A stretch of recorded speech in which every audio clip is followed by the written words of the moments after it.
aquel tiempo comenzó Jesús a manifestar a sus discípulos que tenía que ir a Jerusalén y padecer allí mucho por parte de los ancianos, sumos sacerdotes y escribas, y que tenía que ser ejecutado y resucitar al tercer día. Pedro se lo llevó aparte y se puso a increparlo. Lejos de ti tal cosa, Señor, eso no puede pasarte. Jesús se volvió y dijo a Pedro: apártate de mí, Satanás. Eres para mí piedra de tropiezo, porque tú piensas como los hombres y no como Dios. Entonces dijo a los discípulos: si alguno quiere venir en pos de mí, que se niegue a sí mismo, que tome su cruz y me siga. Porque quien quiera salvar su vida la perderá, pero el que pierda su vida por mí la encontrará. Pues ¿de qué le sirve a un hombre ganar el mundo entero si pierde su alma? ¿O qué podrá dar para recobrarla? Porque el Hijo del Hombre vendrá con la gloria de su Padre entre sus ángeles y entonces pagará a cada uno según su conducta. Palabra del Señor. Gloria a ti, Señor Jesús. Si la Iglesia tuviera, por un don extraordinario del Señor, la posibilidad de acabar con todo sufrimiento, las parroquias tuvieran un producto, el que fuera sencillo, barato, gratuito, que reparten entre sus feligreses y que se acaban las enfermedades, o tuviéramos un control sobre la economía mundial para repartirla más equitativamente, pudiéramos solucionar el gravísimo problema de la inmigración ilegal. Es decir, si la Iglesia tuviera el poder de acabar con el sufrimiento en sus múltiples variedades, que no muriera nadie, que no enfermara nadie, que nadie fuera pobre, etcétera, etcétera, bueno, pues entonces quizá esta palabra de Jesús ya no sería necesario, porque ya no hay sufrimiento en el mundo. Pero esto obviamente no es así. Ni la Iglesia tiene ese poder, ni lo tiene nadie.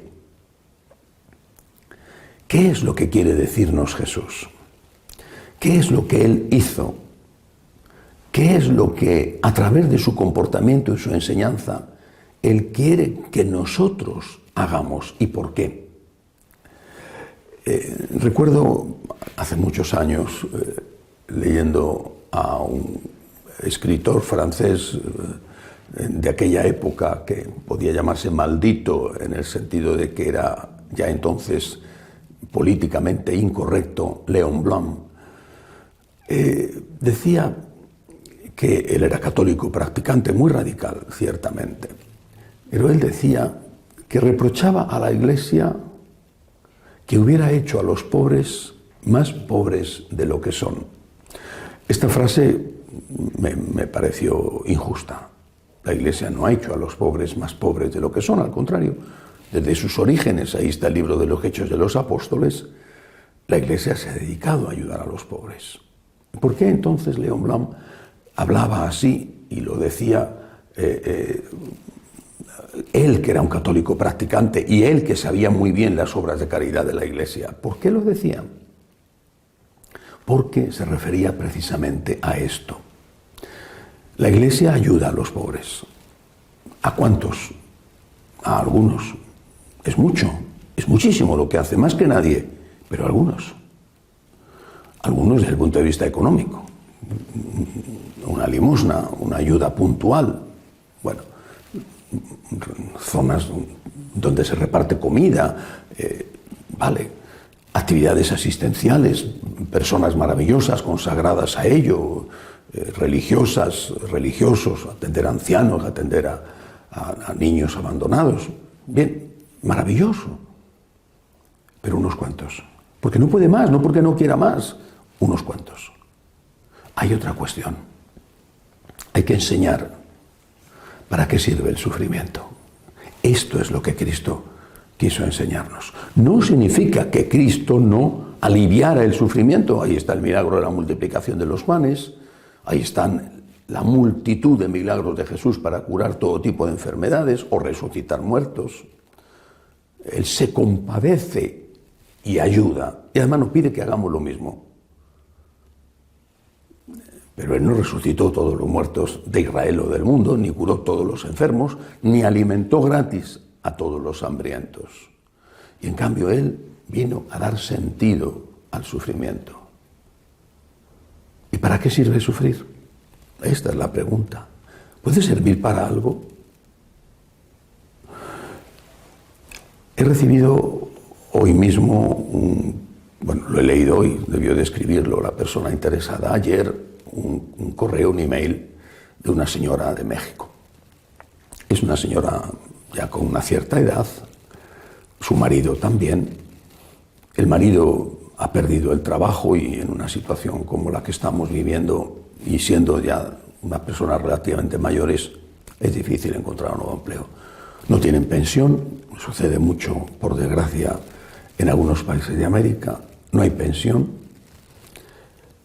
Y se encuentra en una situación económica crítica.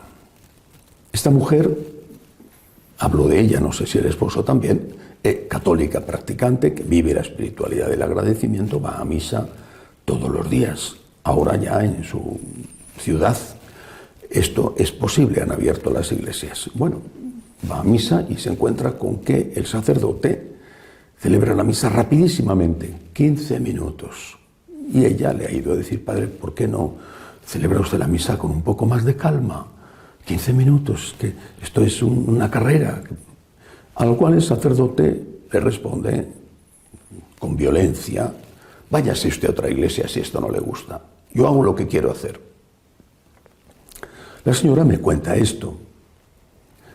Es una mujer sin trabajo, en una crisis económica profunda, que busca el apoyo del Señor y que se encuentra expulsada de su parroquia por el cura.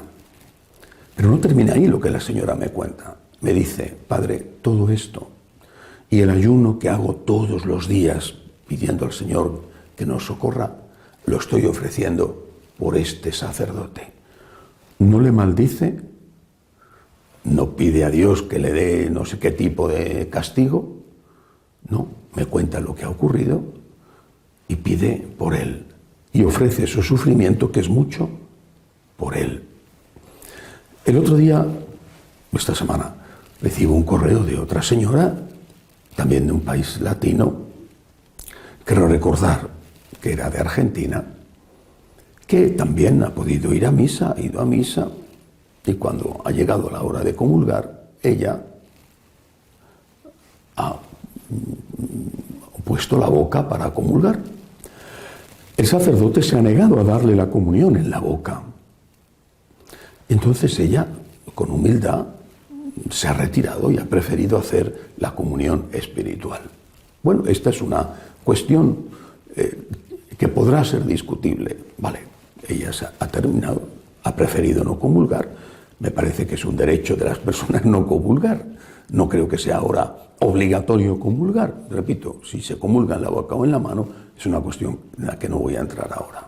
Ella ha decidido marcharse, se ha sentado en su banco, ha terminado la misa y el sacerdote ha ido a por ella, delante de todos. La ha expulsado de la iglesia, la ha echado del templo, incluso ha salido a la calle insultándola.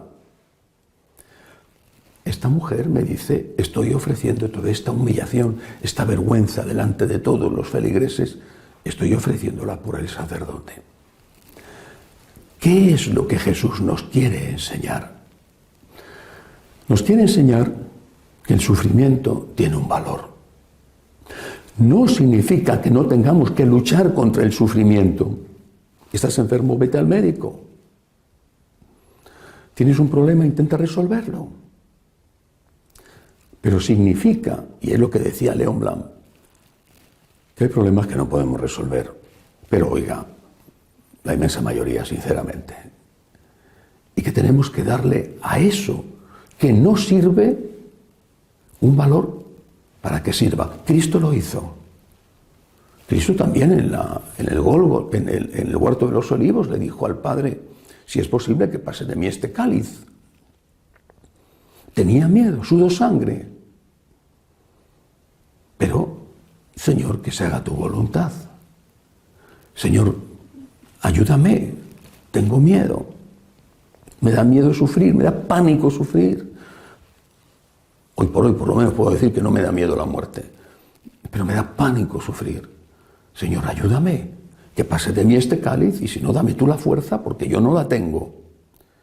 Pero mi sufrimiento tiene un valor. El que sea, porque pobre creo que es un concepto que hoy tenemos que ampliar. Pobre es una persona que ha perdido un hijo, o que con esto del virus ha perdido a su papá, a su mamá, y no ha podido ni despedirse. Se lo llevaron un día y se lo han entregado en una urna con las cenizas. Hay tanto tipo de pobreza, empezando naturalmente por la pobreza material, pero eso tiene un valor. Repito, es la enseñanza de Jesús. Tiene un valor. Tiene el valor de ser corredentor. Es San Pablo, ese olvidado y denostado San Pablo, del cual ya cada vez se habla menos porque no es políticamente correcto debido a su enfrentamiento con la homosexualidad. Es San Pablo el que dice, completo en mi carne lo que falta a la pasión de Cristo, y es esa gota de agua que el sacerdote va a poner en el cáliz, lo que simboliza ese sufrimiento de los hombres. Esto tiene un valor. Cuando además la ira se transforma en amor y en oración, el valor es mucho mayor. Esa anciana pobre que busca consuelo en la iglesia y que es echada de la iglesia por el sacerdote y que transforma la ira que pueda sentir en oración por ese sacerdote y en ofrecimiento por ese sacerdote, esa anciana es corredentora. La mamá que ve como su hijo, su hija, se extravía y va por un camino que le conduce a la ruina en todos los sentidos y no puede hacer nada, pero ofrece al Señor su cruz y se la ofrece y saca de ahí el consuelo de saber que está colaborando con Cristo en la redención de su hijo y del mundo. Eso tiene un inmenso valor. Por eso debemos tener la inteligencia de Dios, porque esto es lo que nos enseña el Señor, a tener su forma de ver las cosas, a saber que lo que no vale, la cruz era un castigo horroroso, lo era de verdad, y sin embargo se convirtió en la redención. Pues lo que no vale, la cruz, puede ser, si se lo ofreces al Señor y lo aceptas, puede ser corredentor por los tuyos, por el mundo, por ti. Y quizá eso lo hemos enseñado tan poco, o simplemente no lo hemos enseñado, que hemos hecho, como decía León Blanc, a los pobres más pobres de lo que son. Señor, ayúdame, estoy asustado, ayúdame, que se resuelvan estos problemas, ayúdame, Señor. Pero si es tu voluntad, dame la fuerza para abrazarte a ti en la cruz y unirme a ti en la cruz y colaborar contigo, ofreciéndote mi gota de agua, porque el vino ya lo pusiste tú con tu sangre derramada para la redención del mundo. Que así sea.